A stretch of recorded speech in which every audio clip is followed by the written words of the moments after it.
The boy never imagined that the woman he loved would be violated inside a police station. Even worse, he was suspended in the air, forced to watch as one officer after another took turns abusing her until she was left barely alive. Afterward, the police did everything they could to cover up their crimes. They framed the boy for assaulting an officer and committing a home invasion. In the end, Jack was sent to prison. During his time behind bars, Jack did something no one noticed. Day after day, he rubbed his fingers raw, biting away the dead skin over and over again. Slowly, relentlessly, he erased every fingerprint from his hands. He did it for one reason only: revenge. After 6 long months, Jack was finally released. On the morning he walked out of prison, the girl was already waiting for him, but she was pregnant. Jack swallowed his pain. He had no idea whose child it was. Which of those men was responsible? Yet, in his quiet, tragic kindness, he chose to accept it. He never spoke again about what had happened. Life went on. But as the girl's belly grew larger, Jack realized the time for revenge had finally come. What no one expected was that his first target was an 8-month pregnant woman. When her husband came home that night, Jack appeared silently behind him. One swift motion, the blade went straight into the man's neck.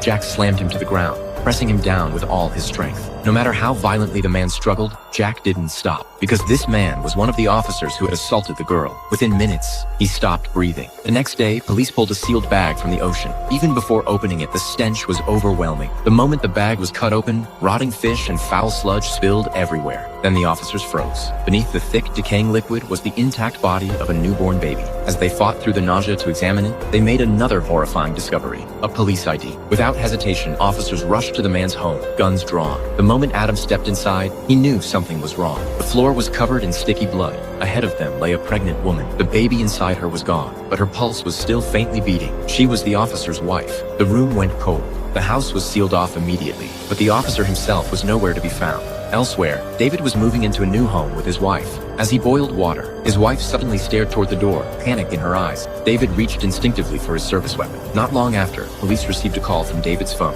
but no one answered. What they didn't know was that David had already been taken down. By the time officers arrived, his wife had been brutally murdered as well. The identical method sent chills through everyone at the scene. Then, a noise came from the bathroom. Adam led the team inside. In the steam-filled room, David had been scalded to death in the bathtub. With bodies piling up, Adam immediately ordered roadblocks across the area, but Jack had no fingerprints. Even when his car was stopped and searched, nothing tied him to the crimes. As officers prepared to let him go, Adam arrived on the scene. When they decided to search the vehicle again, Jack suddenly bolted. Adam had seen his face. Jack ran, but he was quickly surrounded. With nowhere left to go, he raised his hands. Only then did Adam recognize him. The boy they had framed years ago was the killer